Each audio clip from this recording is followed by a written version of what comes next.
When I first came down to the Seekonk River today, I saw a spotted sandpiper on one of the logs that they usually sit on. I went for a walk. I'll show you some of the things I saw on my walk, but then when I came back to the place where I could see the log, lo and behold, a great blue heron was sitting on the exact same spot. So, two birds, one perch.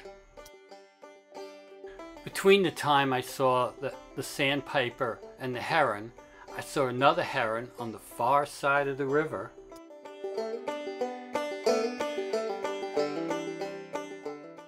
If you look closely, you can see a Carolina Wren right where the tree bends.